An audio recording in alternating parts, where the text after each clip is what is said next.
Hello students, welcome to my channel Phoenix Chemistry Academy. So students, आज हम पढ़ने वाले हैं Newlands law of Octave and Mendeleev's periodic table के बारे में। प्रीवियस लेक्चर में हमने डोबरनेयर ट्रायड्स के बारे में जो है वो स्टडी किया था कि किस तरीके से डोबरनेयर ने अलग अलग एलिमेंट्स को क्लासिफाई किया था in a group of three in a increasing order of the atomic masses. और उसमें हमें पता चला था कि डोबरनेयर के जो ट्रायड्स का फॉर्मूला था उसमें कुछ उसके ड्रॉबैक्स निकले थे। तो उसके बाद बहुत सारे साइंटिस्ट लोगों ने जो एलिमेंट्स है उसको क्लासिफाई करने की कोशिश की और डिफरेंट डिफरेंट तरीके जो है उसके बारे में स्टडी करना स्टार्ट कर दिया।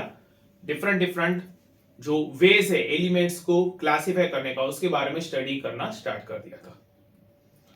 और बहुत सालों के बाद इन द ईयर 1956 जब अराउंड 56 एलिमेंट्स डिस्कवर हो चुके थे तो उस वक्त एक साइंटिस्ट आए जिनका नाम था न्यूलैंड और उन्होंने एलिमेंट्स को क्लासिफाई करना स्टार्ट किया और क्लासिफाई करने के बाद उनको एक रिलेशनशिप मिला एलिमेंट्स के प्रॉपर्टीज के बीच में और वही उन्होंने अपने लॉ में जो है वो बताया जिसको उन्होंने नाम दिया Newlands law of octaves.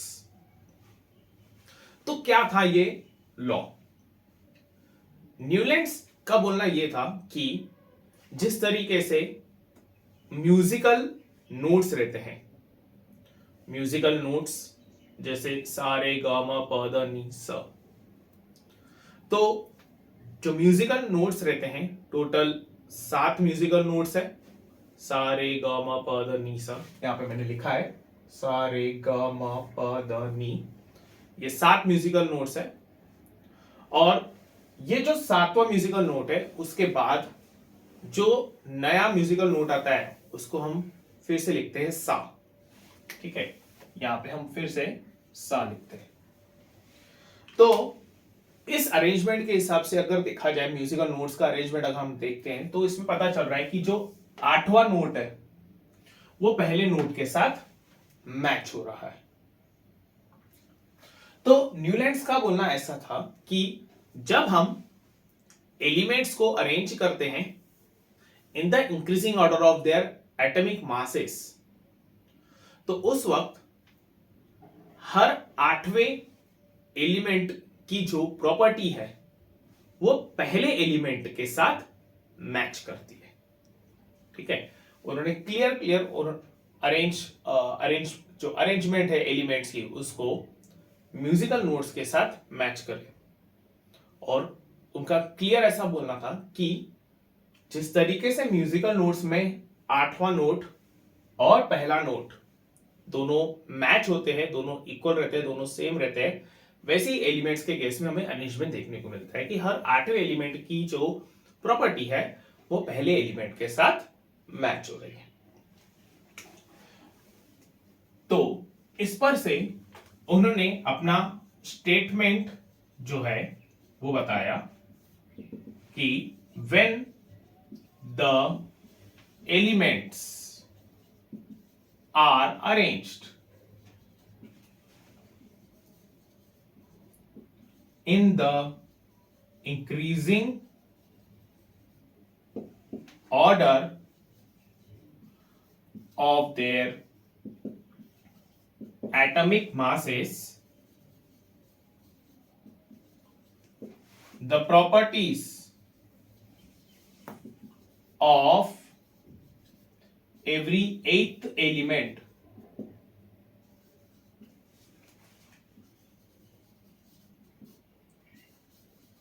starting from the given element, starting from a given element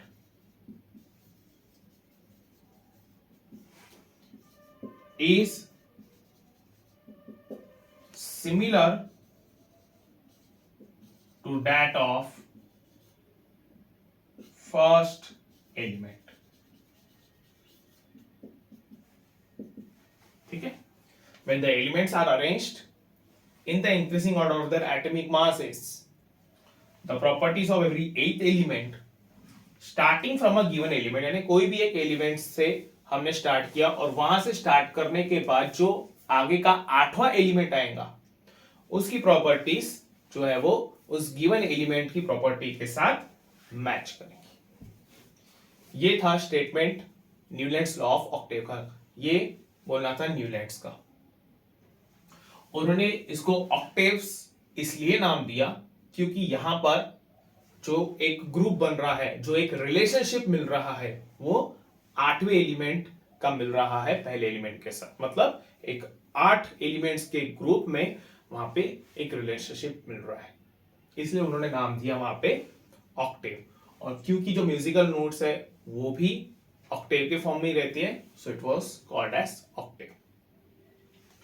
अब ये जो इनका स्टेटमेंट है, जो इनका लॉ है, उसको समझने के लिए हम एक एग्जांपल कंसीडर करते हैं जो कि उन्होंने दिया था। तो उन्होंने एलिमेंट्स को अरेंज कर दिया था, elements which were known at his time. जैसे मैंने बताया कि 56 एलिमेंट्स जो थे उस वक्त वहां पे नोन थे, तो उसमें का वो 56 एलिमेंट्स का हमने कुछ पार्ट जो है यहाँ पे कंसिडर किया है। सारे 56 एलिमेंट्स तो वहां पे लिखे हुए नहीं है, उसका कुछ पार्ट जो है हमने यहाँ पे अरेंज किया, उसमें के कुछ एलिमेंट्स जो है हमने यहाँ पे अरेंज किए। तो जैसे यहाँ पे आप देख सकते हो, ये जो एलिमेंट्स है वो अरेंज्ड है, और ये सारे एलिमेंट्स अरेंज्ड है in the increasing order of their atomic masses.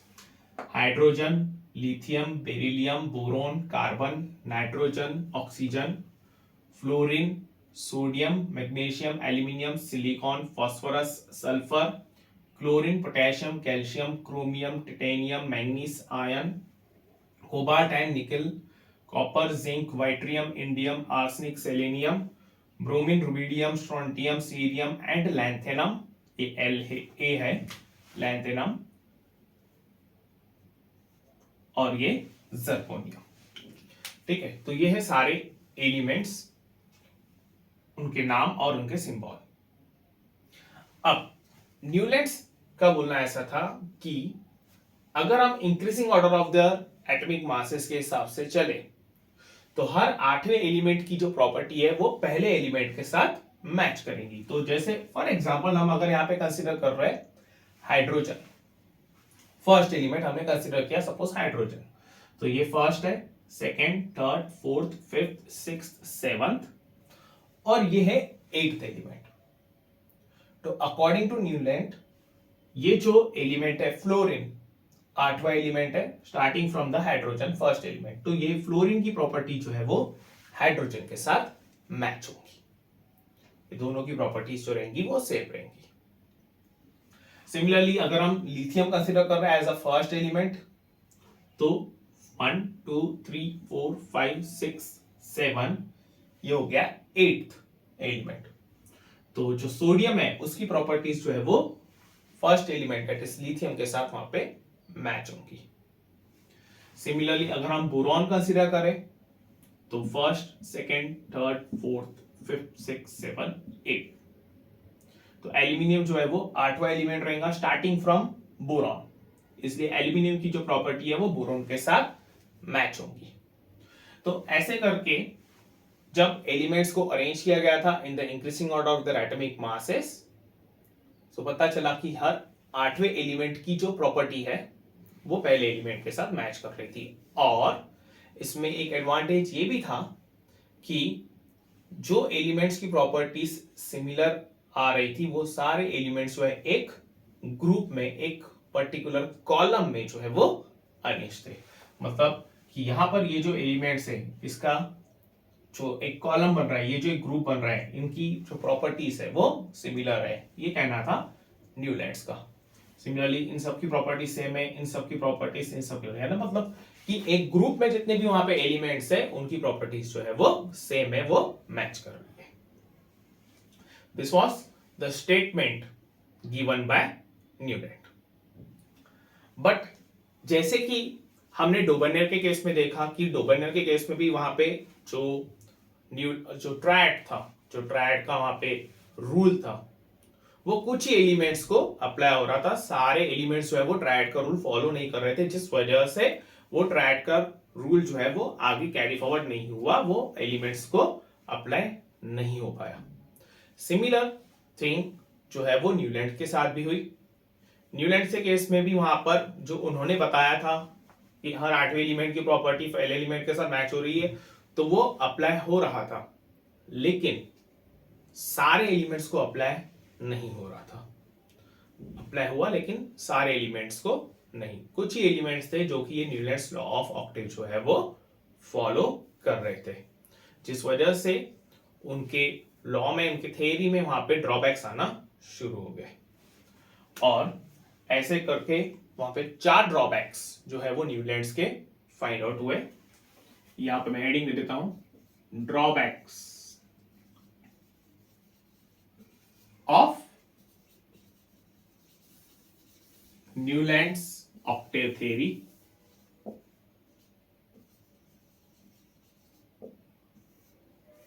अब एक एक करके हम उन 4 ड्रॉबैक्स को जो है वो स्टडी करेंगे।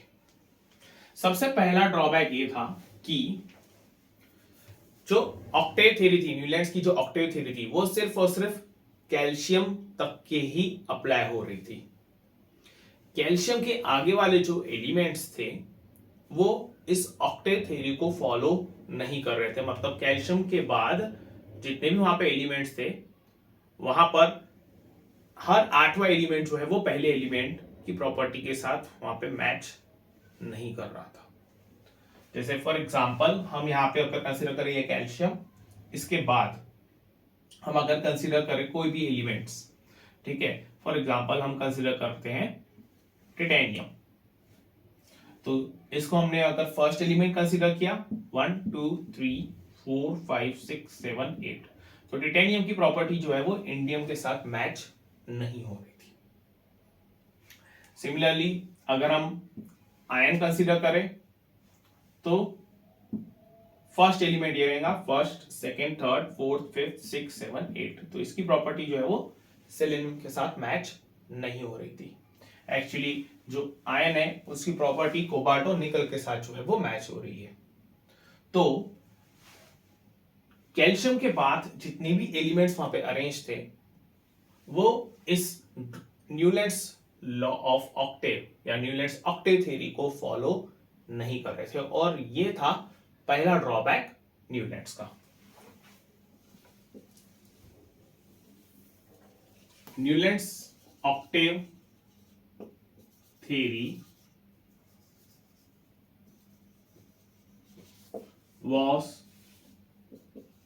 followed only up to calcium. After calcium, it was found that every 8th element did not had properties similar to first element.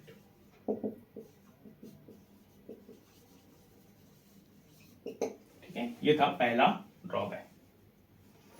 दूसरा ड्रॉबैक वो ये था कि न्यूलैंड्स का कहना था कि 56 एलिमेंट, नेचर में सिर्फ और सिर्फ 56 एलिमेंट्स ही प्रेजेंट है, उसके बाद कोई एलिमेंट डिस्कवर नहीं हो सकता है। ठीक है, जब न्यूलैंड ने ये थ्योरी बताई थी तो उस वक्त 56 एलिमेंट्स जो थे नोन थे, और न्यूलैंड का बोलना था कि नेचर में सिर्फ और सिर्फ 56 एलिमेंट्स ही प्रेजेंट है, उसके बाद जो एलिमेंट्स है वो कभी डिस्कवर नहीं हो सकते, उतने ही एलिमेंट्स हैं। बट जैसे जैसे टाइम आगे बढ़ता गया वैसे वैसे न्यू न्यू एलिमेंट्स जो है वो डिस्कवर होते गए। तो दूसरा ड्रॉबैक ये था कि according to Newland, only 56 elements are present in nature and no more elements could be discovered.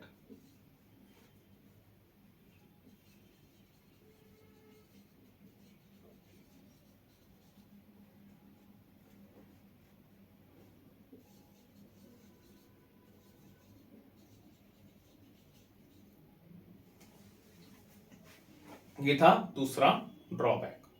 ठीक है, तीसरा ड्रॉबैक ये था कि हम यहां पे देख सकते हैं कोबाल्ट और निकेल, सीरियम एंड लैंथेना, यहां पे एक ही पोजीशन पे दो एलिमेंट्स को रखा गया है। ठीक है, और वो भी एक ऐसे ग्रुप में रखा गया है जिसकी प्रॉपर्टीज जो है वो उन एलिमेंट्स के साथ मैच नहीं हो रही। जैसे हम कंसीडर करें कोबाल्ट और निकेल, ये दोनों एलिमेंट्स को एक ही पोजीशन पे रखा गया है जबकि ये दो डिफरेंट एलिमेंट्स है। वेयर एज दूसरा हम यहां पे देख सकते हैं कि कोबाल्ट और निकेल जो है उसको रखा गया है फ्लोरीन, क्लोरीन, ब्रोमीन मतलब हैलोजेंस के साथ, और कोबाल्ट और निकेल की प्रॉपर्टी हैलोजेंस के साथ बिल्कुल भी मैच नहीं होती। ये था इसका तीसरा drawback. Cobalt and nickel were placed in the same position and that too in a group of elements whose properties did not match with cobalt and nickel. ठीक है, that is halogens.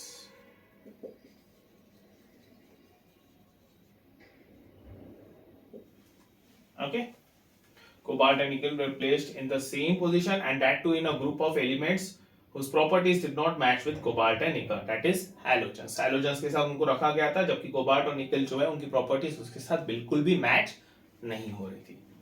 ये था तीसरा ड्रॉबैक। चौथा और last drawback ये था कि आयन जिसकी प्रॉपर्टीज कोबाल्ट और निकल के साथ मैच हो रही है उसको कोबाल्ट और निकल से बहुत दूर रखा गया था, मतलब कि जो आयन की पोजीशन थी वो कोबाल्ट और निकल से बहुत दूर थी, जबकि प्रॉपर्टीज जो है आयन की वो कोबाल्ट और निकल के साथ मैच हो रही थी। ठीक है, तो यहां पे हम लिख सकते हैं ion whose properties were similar with cobalt and nickel was placed far away from them. ठीक है, was placed far away from them. Okay, so these were the four drawbacks of Newland's octave theory. ठीक है, next जो topic है वो है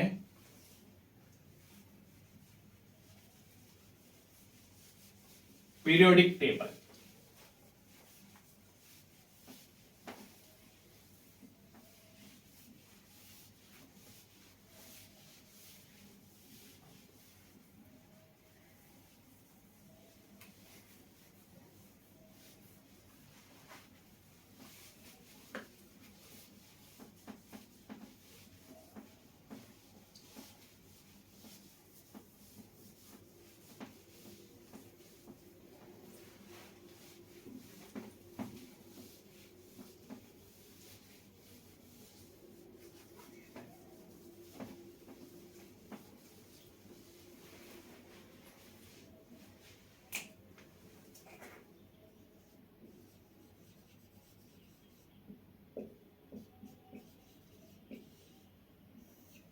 next topic है periodic table. तो हम इस चैप्टर में जो है वो दो पीरियोडिक टेबल्स के बारे में स्टडी करने वाले हैं। एक है मेंडेलियस पीरियोडिक टेबल और दूसरा है मॉडर्न पीरियोडिक टेबल। लेकिन मेंडेलियस पीरियोडिक टेबल और मॉडर्न पीरियोडिक टेबल स्टार्ट करने से पहले हम कुछ जान लेते हैं पीरियोडिक टेबल के बारे में। ठीक है, पीरियोडिक टेबल है क्या? So periodic table it is a chart of elements in which the elements are arranged in such a way that the elements having similar properties are arranged in a similar group or in a same vertical column. Okay. यहाँ पे मैं इसकी definition लिख लेता हूं. Periodic table is a chart of elements in which the elements are arranged in such a way that elements having similar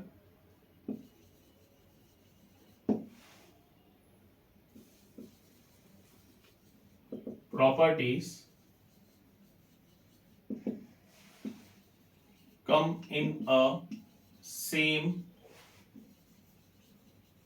group or vertical column.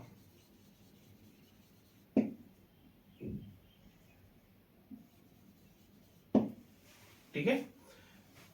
Elements को इस तरीके से वहां पे अरेंज किया गया है कि जो एलिमेंट्स की प्रॉपर्टीज सिमिलर है वो एक ही ग्रुप में एक ही वर्टिकल कॉलम में जो है वो प्लेस हो रहे थे, वो फॉल हो रहे थे. That is called as a periodic table. अब इसका नाम पीरियोडिक टेबल क्यों रखा गया? तो यहां पे दो वर्ड्स हैं, एक है पीरियोडिक और दूसरा टेबल. उसको पीरियोडिक नाम इसलिए दिया गया क्योंकि इसके अंदर में जब एलिमेंट्स अरेंज थे तो एलिमेंट्स की जो प्रॉपर्टीज है, एक सर्टन नंबर ऑफ एलिमेंट्स के पास एक सर्टन इंटरवल के बाद वो प्रॉपर्टीज रिपीट हो रही थी. पीरियोडिक का मतलब क्या होता है? पीरियोडिक मतलब जो चीज रिपीट होती है, एक सर्टन इंटरवल के बाद रिपीट होती है, उसको हम बोलते हैं पीरियोडिक. जैसे कोई भी एक, जैसे हमने फैन ले लिया, तो फैन जो है जब वो रोटेट होता है, ठीक है, तो एक पोजीशन से वो स्टार्ट होगा, घूम के वो उसी पोजीशन पे आएगा. मतलब उसकी जो मूवमेंट है, उसका जो मोशन है, वो कैसे हो रहा है? रिपीट हो रहा है. एक सर्टन इंटरवल के बाद वो रिपीट हो रहा है, तो उसको हम बोलते हैं पीरियोडिक मोशन. तो यहां पर भी वैसा ही है. इसको पीरियोडिक इसलिए कहा गया है क्योंकि जो एलिमेंट्स है उनकी प्रॉपर्टी एक सर्टन इंटरवल के बाद, एक सर्टन नंबर ऑफ एलिमेंट्स के बाद प्रॉपर्टीज रिपीट हो रही है. That's what is called as periodic. और टेबल इसीलिए क्योंकि उसको अरेंज किया गया था इन अ टेबुलर फॉर्म. ठीक है, एक टेबुलर फॉर्म में जो है उसको अरेंज किया गया था, इसलिए उसको कहा गया था टेबल. पीरियोडिक टेबल में जब एलिमेंट्स को अरेंज किया गया था तो उस वक्त दो फीचर्स जो है वो देखने को मिले. एक जो था वो था arrangement in the horizontal rows called as periods, और दूसरा arrangement in the vertical columns called as groups. So the horizontal rows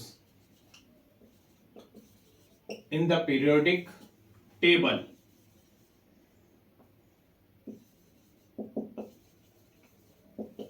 are called as periods, whereas the vertical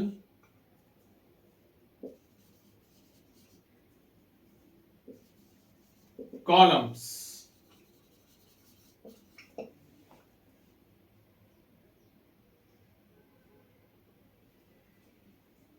in the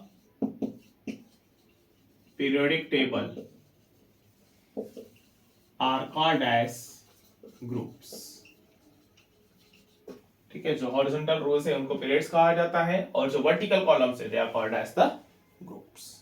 ठीक है, this were the two main features of the periodic table. Next हम देखेंगे Mendeleev's periodic table.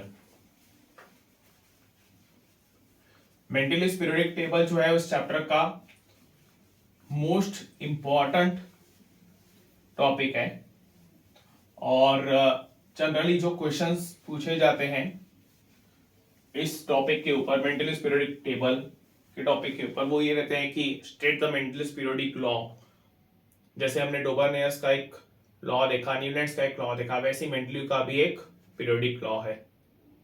या फिर what are the features of Mendeleev's periodic table, what are the advantages or merits of Mendeleev's periodic table, what are the disadvantages or demerits of periodic table, Mendeleev's periodic table। तो ये सारे questions जो है वो पूछे जाते हैं। जैसे हमने ड्रॉबैक्स, न्यूलैंड्स के ड्रॉबैक्स देखे, डोबर्नियर के ड्रॉबैक्स देखे, वैसे इसके भी कुछ ड्रॉबैक्स थे, वो हम स्टडी करेंगे आगे में। सबसे पहले हम देख लेंगे कि मेंडलीव पीरियोडिक टेबल है क्या। सो यहां पे मैं हेडिंग दे देता हूं, मेंडलीव्स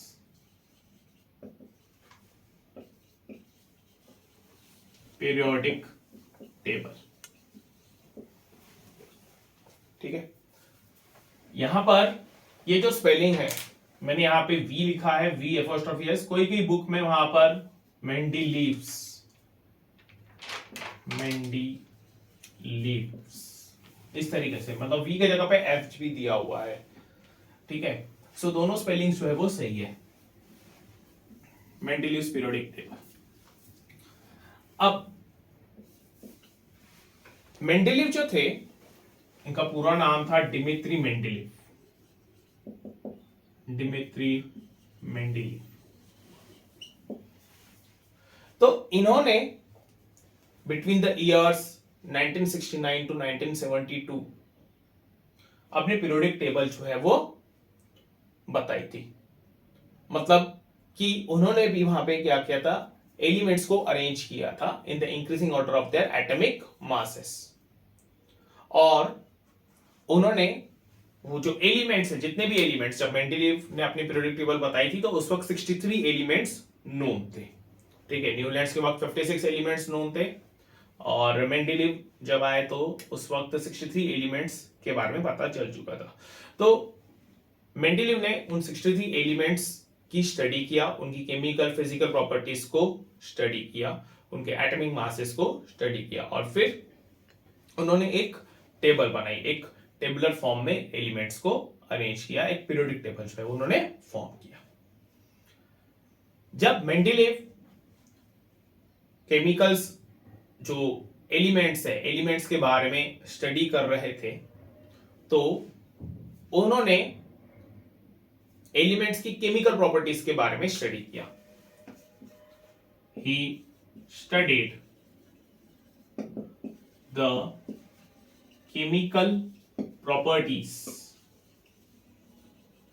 ऑफ द एलिमेंट्स। ठीक है, chemical properties of the element study किया। इसका मीनिंग क्या हुआ कि उन्होंने एलिमेंट्स को रिएक्ट करवाया, elements way reacted with oxygen and hydrogen.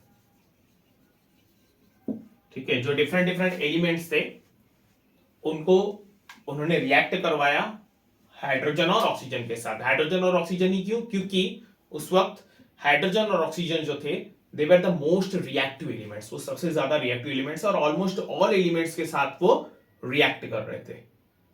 तो उन्होंने एलिमेंट्स को रिएक्ट करवाया ऑक्सीजन और हाइड्रोजन के साथ और फिर उनकी केमिकल प्रॉपर्टीज जो है वो स्टडी किया।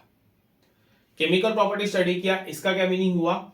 एक्चुअली जब एलिमेंट्स को वहां पे रिएक्ट करवाया जा रहा था हाइड्रोजन और ऑक्सीजन के साथ तो कुछ केमिकल कंपाउंड्स जो है वो फॉर्म हो रहे थे, केमिकल कंपाउंड्स फॉर्म हो रहे थे और उन केमिकल कंपाउंड्स का उन्होंने केमिकल फॉर्मूला स्टडी किया। ठीक है, केमिकल कंपाउंड्स का उन्होंने केमिकल फॉर्मूला स्टडी किया और जिन एलिमेंट्स का फॉर्मूला सेम आ रहा था, जैसे फॉर एग्जांपल एक कोई एलिमेंट हमने ले लिया R और वो रिएक्ट कर रहा है ऑक्सीजन के साथ और वो फॉर्म कर रहा है R2 O3 इस तरीके से कोई कंपाउंड को फॉर्म कर रहा है। तो जिन एलिमेंट्स का फॉर्मूला ऑक्सीजन के साथ रिएक्ट करने के बाद R2O3 इस फॉर्म में आ रहा था, उन सारे एलिमेंट्स को एक ग्रुप में रखा गया। मतलब उनका बोलना था कि वो सारे एलिमेंट्स की जो प्रॉपर्टीज है, केमिकल प्रॉपर्टीज, वो सेम है। सिमिलरली उन्होंने रिएक्ट करवाया एलिमेंट्स को हाइड्रोजन के साथ, ठीक है, और हाइड्रोजन के साथ रिएक्ट करवाने के बाद भी एक स्पेसिफिक फॉर्मूला जो है वो मिल रहा था, एक स्पेसिफिक कंपाउंड मिल रहा था। जैसे फॉर एग्जांपल कि एक एलिमेंट लिया अगेन R और उसको रिएक्ट करवाया हाइड्रोजन के साथ, ठीक है, और वहां पे कंपाउंड फॉर्म हो रहा है सपोज RH, ठीक है। तो जितने भी एलिमेंट्स को हाइड्रोजन के साथ रिएक्ट करने के बाद इस तरीके का कंपाउंड मिल रहा था, इस तरीके का केमिकल फॉर्मूला मिल रहा था, तो उन सारे एलिमेंट्स को अरेंज किया गया था एक पर्टिकुलर ग्रुप में।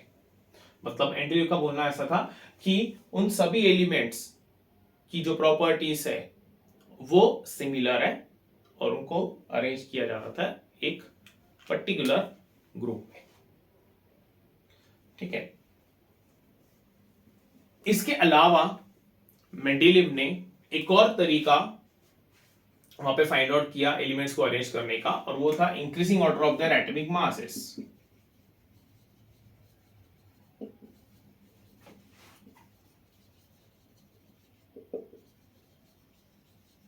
ठीक है, और मेंडेलीव क्या कर रहे थे, वो मेंडेलीव उन एलिमेंट्स को अरेंज कर रहे थे इन the increasing order of their atomic masses, ऐसे लेफ्ट टू राइट उनको अरेंज किया जा रहा था इन the increasing order of their atomic masses. और जैसे ही किसी एलिमेंट की प्रॉपर्टी किसी एक दूसरे एलिमेंट के साथ मैच हो रही थी, तो उस एलिमेंट को अरेंज किया जा रहा था पहले एलिमेंट के नीचे। जैसे फॉर एग्जांपल हम कंसीडर कर लेते हैं यहां पर सोडियम, मैग्नीशियम, एल्यूमिनियम, सिलिकॉन, ठीक है। सपोज ये चार एलिमेंट्स को उन्होंने वहां पे स्टडी किया, सोडियम, मैग्नीशियम, एल्यूमिनियम और सिलिकॉन। और फिर जो पांचवा एलिमेंट उनको मिला वो था पोटेशियम। अब पोटेशियम की प्रॉपर्टीज जब उन्होंने स्टडी किया, उन्होंने ऑक्सीजन और हाइड्रोजन के साथ रिएक्ट करके देखा, तो पता चला कि जो पोटेशियम है उसकी प्रॉपर्टीज मैच हो रही थी सोडियम के साथ, इसीलिए फिर पोटेशियम को रखा जा रहा था बिलो सोडियम, ठीक है। ऐसे करके वो एलिमेंट्स को अरेंज कर रहे थे इन the increasing order of their atomic masses. उनकी केमिकल प्रॉपर्टीज, फिजिकल प्रॉपर्टीज को वहां पे स्टडी किया जा रहा था, और फिर जब वहां पे प्रॉपर्टीज मैच हो रही थी, when the properties were getting matched, the elements having the similar properties were placed below the element of the previous arrangement. जैसे ही एक पर्टिकुलर एलिमेंट को दूसरे एलिमेंट के नीचे में अरेंज किया जा रहा था, तो वहां से स्टार्ट हो रहा था एक नया रो, एक नया पीरियड जो है वो स्टार्ट हो रहा था, ठीक है। और फिर आगे के एलिमेंट्स को फिर उसके नीचे में अरेंज किया गया था, ठीक है। जैसे पोटेशियम हो गया, पोटेशियम के बाद वहां पे कैल्शियम, ठीक है, स्कैंडियम, टाइटेनियम, ऐसे करके एलिमेंट्स को अरेंज किया रहा था। और एवरी टाइम जब किसी एक पर्टिकुलर एलिमेंट की प्रॉपर्टी जो है वो प्रीवियस किसी एलिमेंट की प्रॉपर्टीज के साथ मैच हो रही थी, तो उसको एक पर्टिकुलर ग्रुप में अरेंज किया जा रहा था, एक पर्टिकुलर एक पर्टिकुलर कॉलम में, एक ग्रुप में वहां पे उनको अरेंज किया जा रहा था, ठीक है। इस तरीके से जो है एक पीरियोडिक टेबल फॉर्म हुई, और उस पीरियोडिक टेबल के अगेन जो दो सबसे मेन फीचर्स थे वो ये थे कि elements were arranged in a group called as vertical column,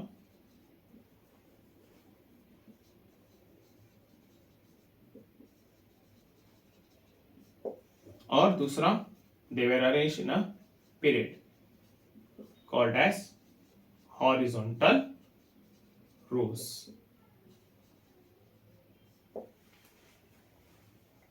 ठीक है, ये सब स्टडी करने के बाद फाइनली मेंडेलीव ने अपना एक लॉ दिया जिसको नाम दिया गया था Mendeleev's periodic law.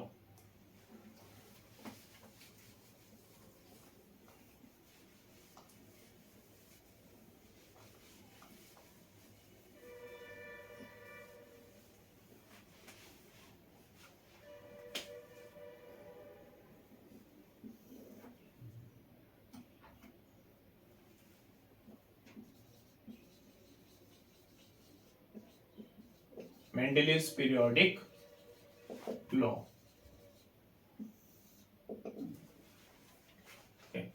Mendeleev's periodic law ये बोलता है कि the physical and chemical properties of elements are the periodic functions of their atomic masses. The physical and chemical properties of elements are the periodic functions of their atomic masses. इसका meaning ये होता है कि कोई भी element की physical और chemical properties वो डिपेंड करती है उनके एटॉमिक मासेस के ऊपर। मतलब उनका बोलना ऐसा था कि जैसे जैसे एटॉमिक मासेस चेंज होते जाएंगे वैसे वैसे जो एलिमेंट्स है उनकी फिजिकल और केमिकल प्रॉपर्टीज जो है वो चेंज होते जाएंगे। That is the physical and chemical properties of the elements depend on their atomic masses. ठीक है, this was the statement given by Mendeleev. The physical and chemical properties of elements are the periodic functions of their atomic masses. ठीक है,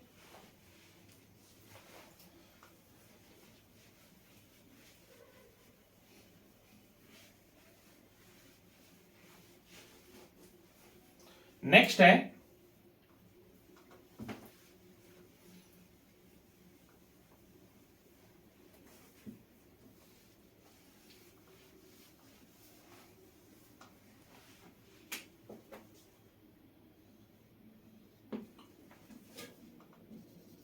main features of Mendeleev's periodic table। Main features of Mendeleev's periodic table.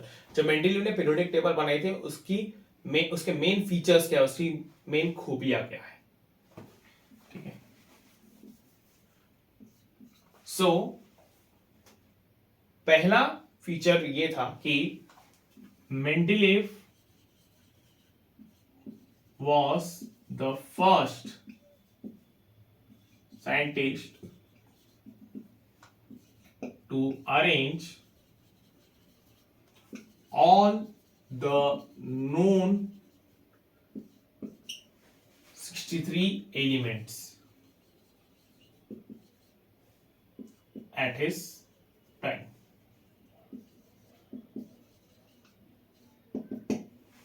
ठीक है, Mendeleev was the first scientist to arrange all the 63 element known at his time. जितने भी 63 elements पता थे उस वक्त वो सारे एलिमेंट्स को उन्होंने वहां पे अरेंज किया था।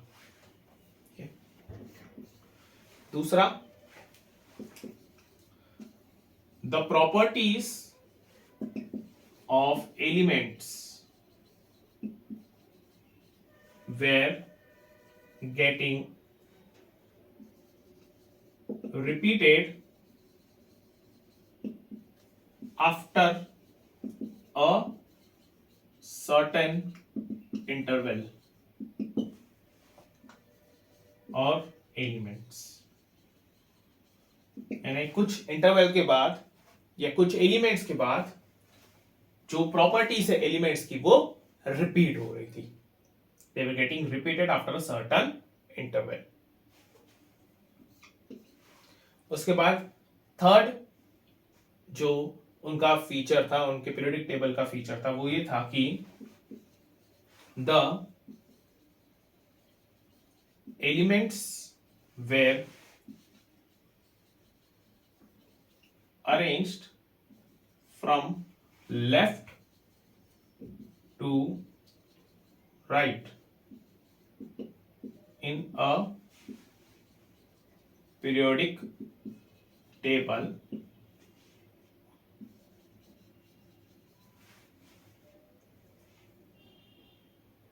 and those elements were showing gradation in their properties.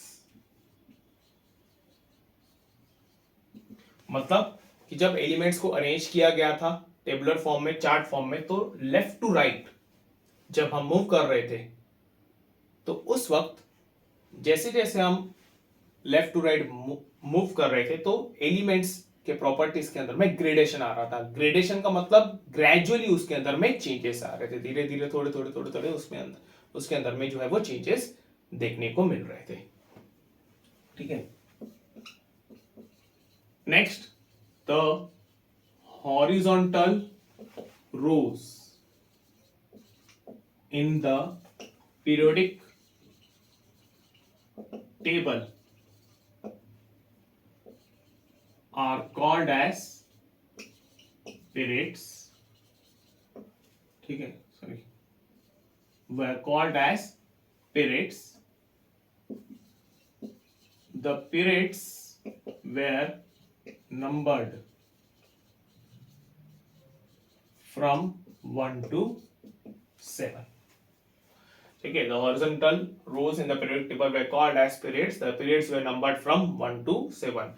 जो हॉरिजॉन्टल रोज थे लेफ्ट टू राइट, जो अरेंजमेंट था उनको उन्होंने नाम दिया था पीरियड्स, और वो पीरियड्स को नंबर दिया गया था 1 to 7. Next, the elements arranged in the same vertical column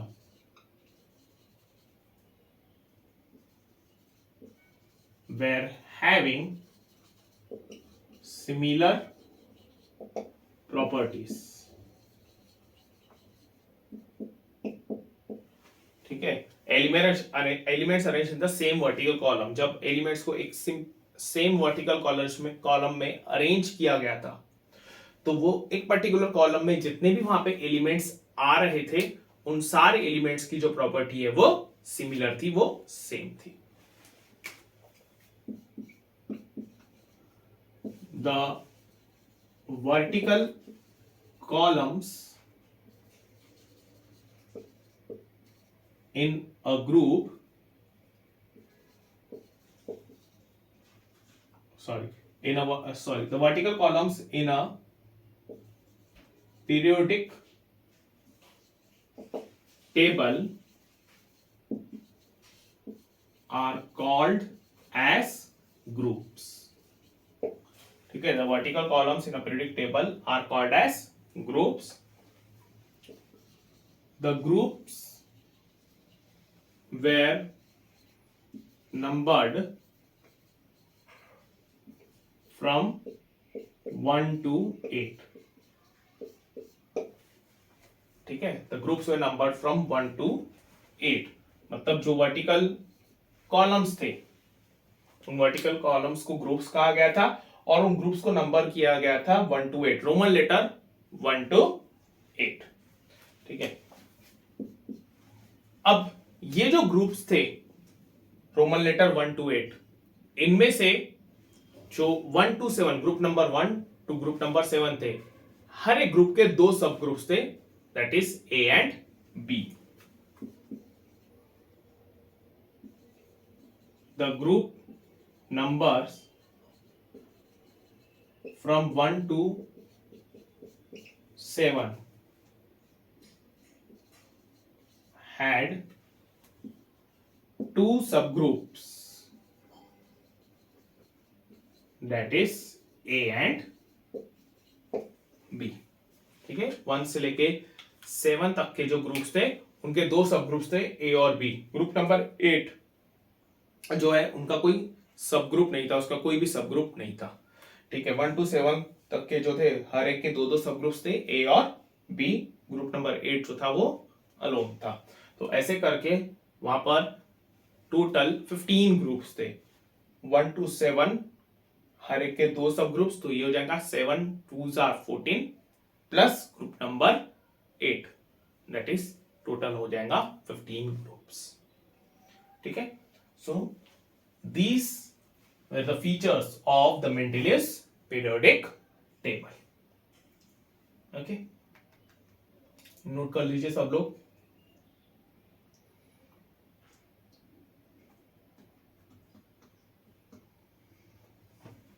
okay, चलिए आगे बढ़ते हैं।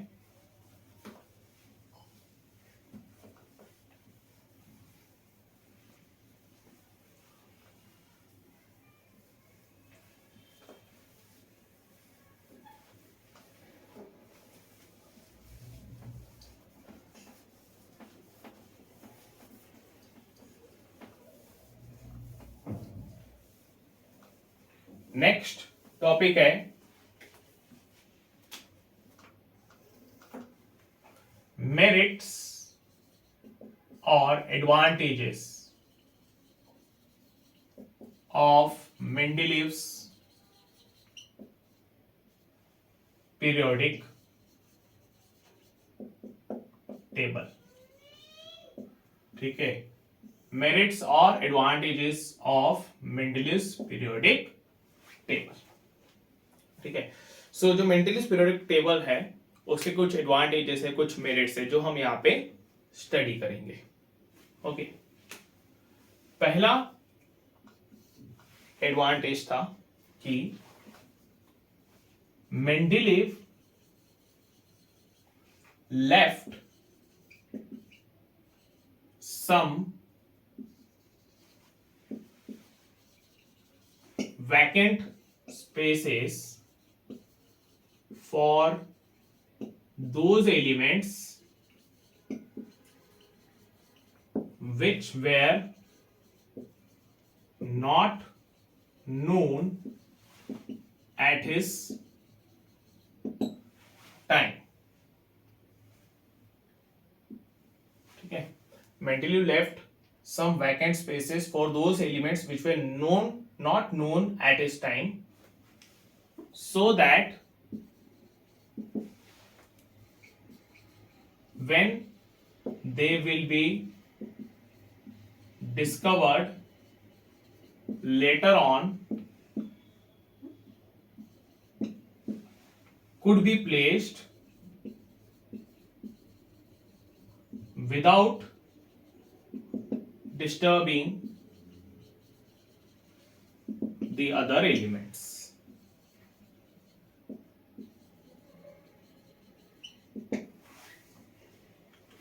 ठीक है, Mendeleev left some vacant spaces for those elements which were not known at his time, so that they could be placed when they were discovered later on without disturbing the other elements.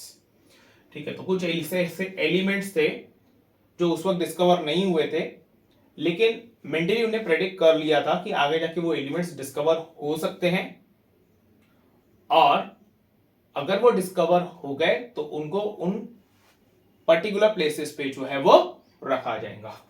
ठीक है, उन element का नाम था, यहां पे मैं लिखता हूं, प्रेडिक्टेड एलिमेंट और एक्चुअल एलिमेंट। 3 एलिमेंट्स थे, ऐसे 3 वैकेंट स्पेसेस रखे गए थे। सीरियल नंबर,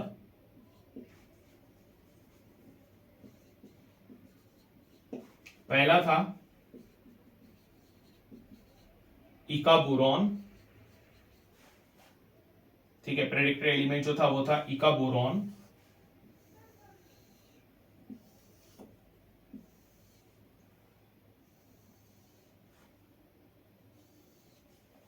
और जो एक्चुअल एलिमेंट डिस्कवर हुआ था लेटर ऑन, इट वाज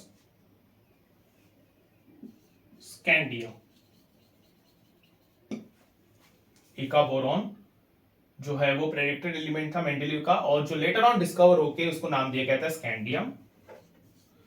दूसरा था इका एल्यूमिनियम,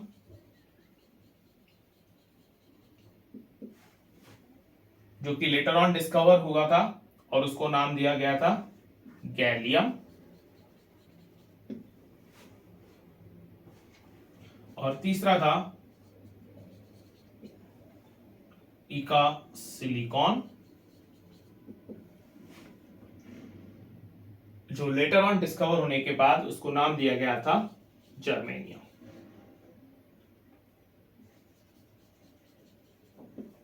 ठीक है, इका बोरॉन, इका एल्यूमिनियम एंड इका silicon, which are given the name as scandium, gallium and germanium respectively. ठीक है, so this was the first advantage of or the merit of the Mendeleev's periodic table. Second advantage था he predicted the properties of few elements which were not discovered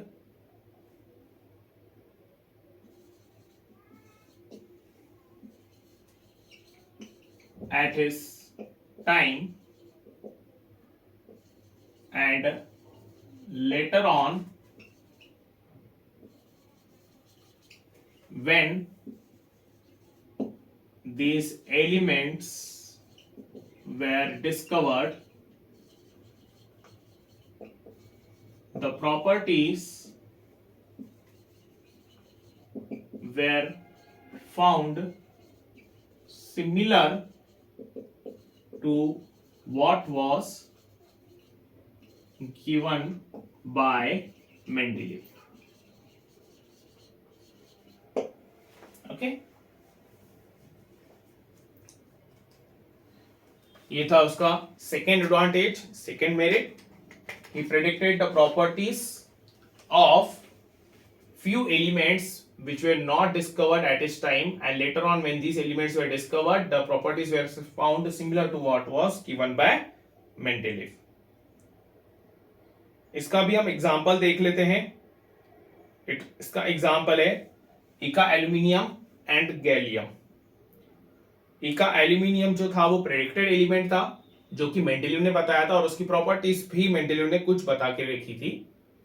और फिर जब ये element discover हुआ तो इसको नाम दिया गया था गैलियम, और जब गैलियम की प्रॉपर्टीज को स्टडी किया गया तो पता चला कि गैलियम की जो प्रॉपर्टीज है वो सिमिलर थी, ऑलमोस्ट सिमिलर थी एल्यूमिनियम की प्रॉपर्टीज के साथ, इका एल्यूमिनियम की प्रॉपर्टीज के साथ। ओके, तो यहां पे लिखता हूं मैं इका एल्यूमिनियम, यहां पे प्रॉपर्टी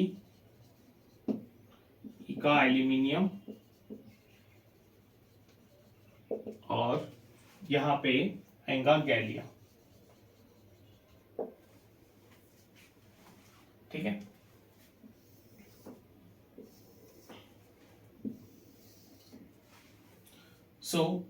सबसे पहले वैलेंसी, तो इका एल्यूमिनियम की वैलेंसी फाइंड आउट की थी मेंडेलीव ने 3, और जो गैलियम है उसकी भी वैलेंसी फाइंड आउट हुई थी लेटर ऑन 3। ये एक प्रॉपर्टी थी। दूसरी थी ऑक्साइड, तो जो एल्यूमिनियम है उसका जो ऑक्साइड था, या फिर यहां पे मैं लिखता हूं formula of oxide, formula of oxide, तो जो एल्यूमिनियम है, एल्यूमिनियम ऑक्साइड का फॉर्मूला, इका एल्यूमिनियम का जो ऑक्साइड का फॉर्मूला था जो उन्होंने प्रेडिक्ट किया था वो था E2O3।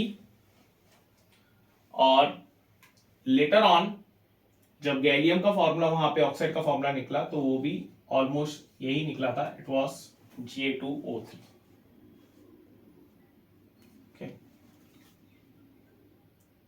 नेक्स्ट डेंसिटी, जो इका एल्यूमिनियम है उसकी डेंसिटी फाइंड आउट हुई थी अबाउट 5.9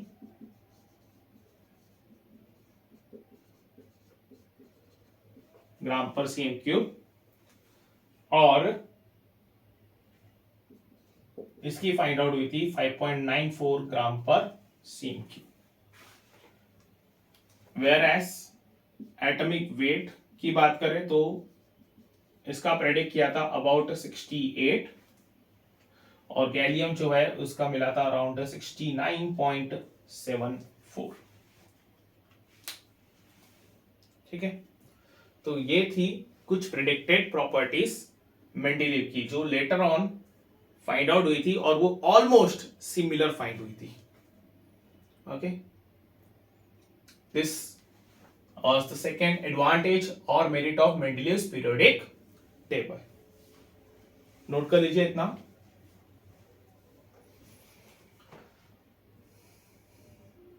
ठीक है, नोट कर लिया।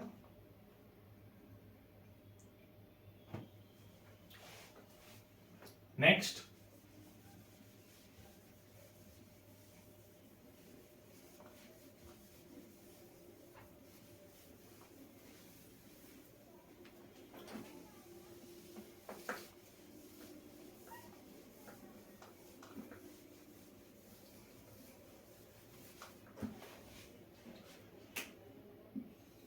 Next advantage number 3।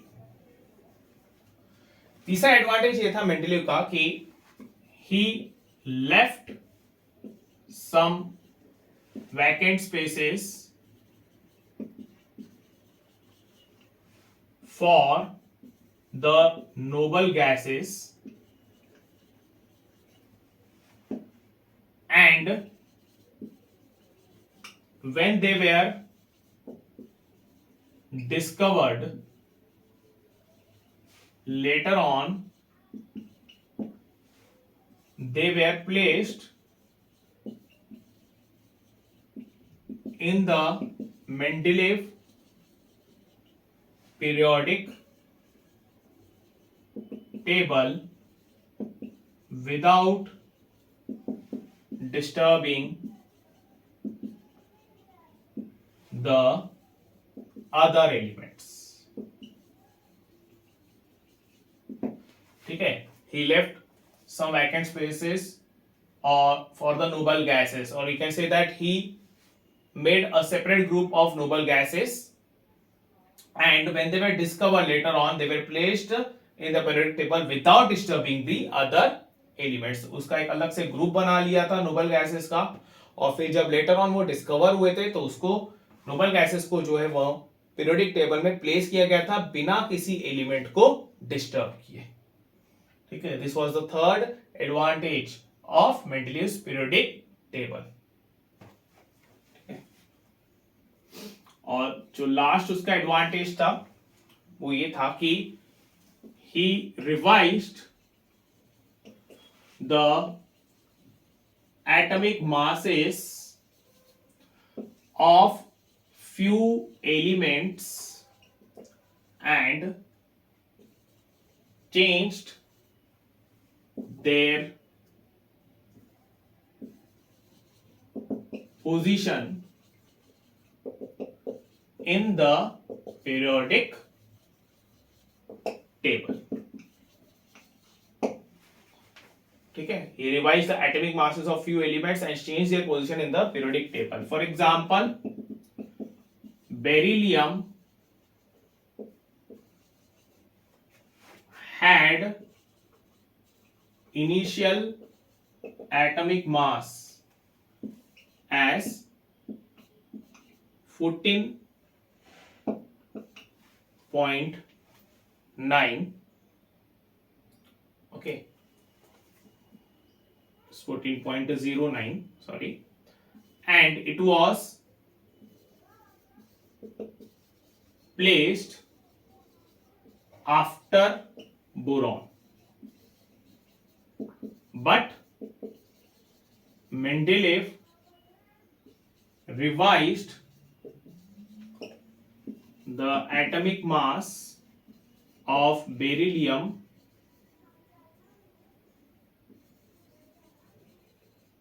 to 9.4 and it was placed before boron. ठीक है, बेरिलियम जो है उसका इनिशियल एटॉमिक मास जो फाइंड आउट हुआ था वो था 14.09 और जब उसका एटॉमिक मास 14.09 था तो उसको बोरॉन के बाद रखा गया था। बट मेंडलीव ने जो बेरिलियम का एटॉमिक मास है वो रिवाइज मतलब उसको फाइंड आउट किया और फाइंड आउट करने के बाद उसका एटॉमिक मास बताया 9.4 और उसको फिर रखा गया था बिफोर बोरॉन। ठीक है, बोरॉन के पहले जो है वो रखा गया था। Okay, so this was the fourth advantage और merit of Mendeleev's periodic table. ठीक है, नोट कर लीजिए इतना।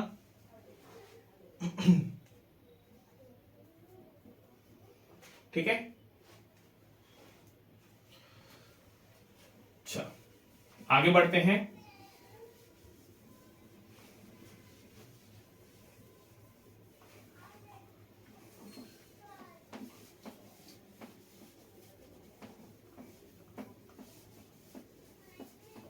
उसके बाद है डीमेरिट्स और डिसएडवांटेजेस। डीमेरिट्स और disadvantages of Mendeleev's periodic table.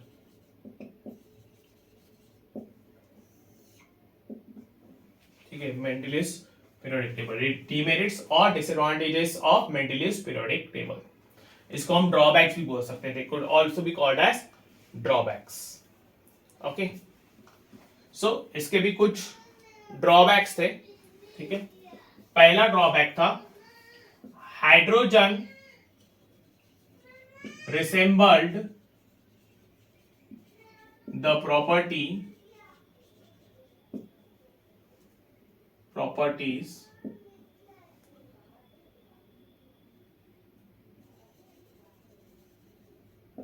similar to alkali metals as well as halogens. Hence, Mendeleev could not find its exact position. ठीक है, हाइड्रोजन जो है उसकी प्रॉपर्टीज रिसेंबल्ड यानी कि सिमिलर थी alkali metals as well as halogens के साथ और इसीलिए मेंडलीव जो है उसकी एग्जैक्ट पोजीशन जो है वो फाइंड आउट नहीं कर पाया। सेकेंड उसका जो ड्रॉबैक था, सेकेंड जो उसका डिसएडवांटेज था वो ये था कि he could not find the exact position of isotopes. ठीक है, isotopes are having similar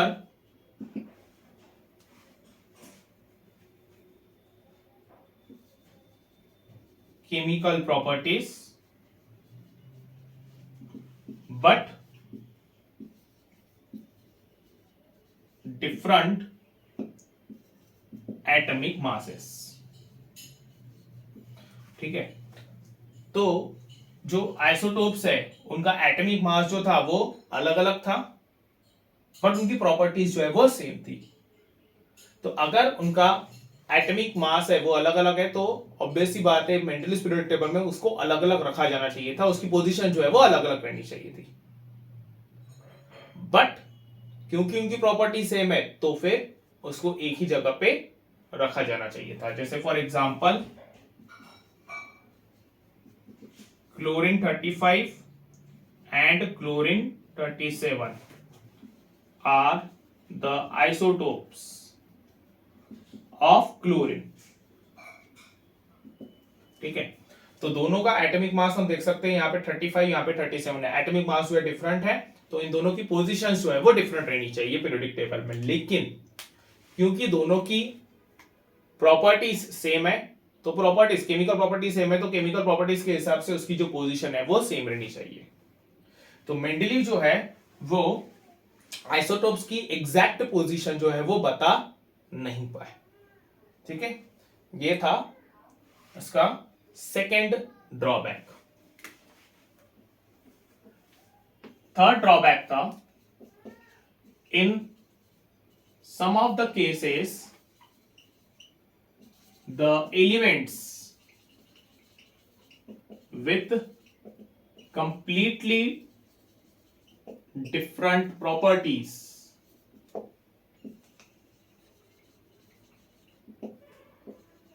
were placed in a different group. For example, manganese was placed along with halogens in the same group, although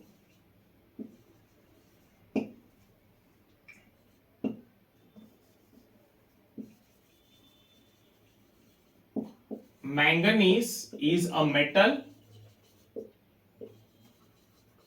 whereas halogens are non-metals। ठीक है, manganese जो है उसको रखा गया था हैलोजेंस के साथ, जबकि जो मैंगनीज है वो एक मेटल है और जो हैलोजेंस है वो नॉन मेटल्स है। ठीक है, फिर भी मैंगनीज को उन्होंने हैलोजेंस के ग्रुप में रखा, तो प्रॉपर्टीज वहां पे कहीं पे मैच ही नहीं हो रही थी, फिर भी एक ही ग्रुप में एक ही कॉलम में उसको रखा गया था। ठीक है, this was the third drawback of Mendeleev's periodic table. वो इसलिए था क्योंकि वहां पे वो एटॉमिक मास के हिसाब से जो है वो अरेंज कर रहे थे, और एटॉमिक मास जो है वो रेगुलर फैशन में वहां पे अरेंज नहीं हो रहा था। ठीक है, एक रेगुलर फैशन में वहां पे उसकी वैल्यू जो है वो नहीं बढ़ रही थी, यूनिफॉर्म वे में उसकी वैल्यू जो है वो नहीं बढ़ रही थी। ये है next drawback Mendeleev's periodic table का, the elements were arranged in the increasing order of their atomic masses, and the atomic masses were not uniform। ठीक है, और we can say that we are not increasing uniformly। ठीक है, जो atomic masses है वो uniformly increase नहीं हो रहे थे, मतलब कि दो एलिमेंट्स के बीच का जो एटॉमिक मास है उनके बीच का जो गैप था वो बहुत ज्यादा था, या तो बहुत ज्यादा था या बहुत ही कम था, तो वो यूनिफॉर्म, वहां पे यूनिफॉर्मिटी नहीं दिख रही थी। कोई भी दो एलिमेंट्स के बीच में सेम डिफरेंस नहीं था, कहीं पे दो एलिमेंट्स के बीच में वहां पे 2 यूनिट्स का डिफरेंस है, तो कहीं पे 10 यूनिट्स का डिफरेंस है, कहीं पे 5 यूनिट्स का है, तो कहीं पे 0.5 का डिफरेंस है। ठीक है, तो जो अरेंजमेंट था, वो जो इंक्रीजिंग ऑर्डर था, वो यूनिफॉर्मली नहीं हो रहा था।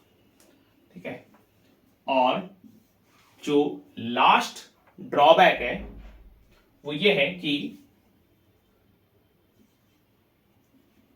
in some places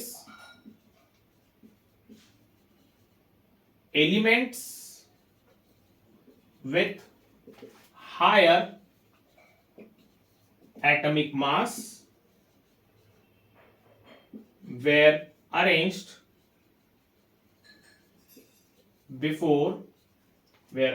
और यहां पे मैं लिख सकता हूं were placed before the elements with lower atomic mass। For example, cobalt having atomic mass 58.93 was placed before nickel having atomic mass 58.71.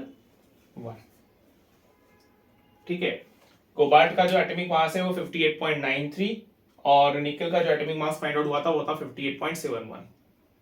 अब क्योंकि elements in the increasing order of atomic masses के हिसाब से अरेंज किए जा रहे थे, तो उस हिसाब से देखा जाए तो 58.71 यानी कि निकल पहले आना चाहिए था और 58.93 मतलब कोबाल्ट वो बाद में आना चाहिए था. बट मेंडलीव के पीरियोडिक टेबल में कोबाल्ट पहले था 58.93 और निकल जो है उसको बाद में रखा गया था. तो ये उसका एक ड्रॉबैक निकला कि elements with higher atomic mass were placed before the elements with lower atomic mass.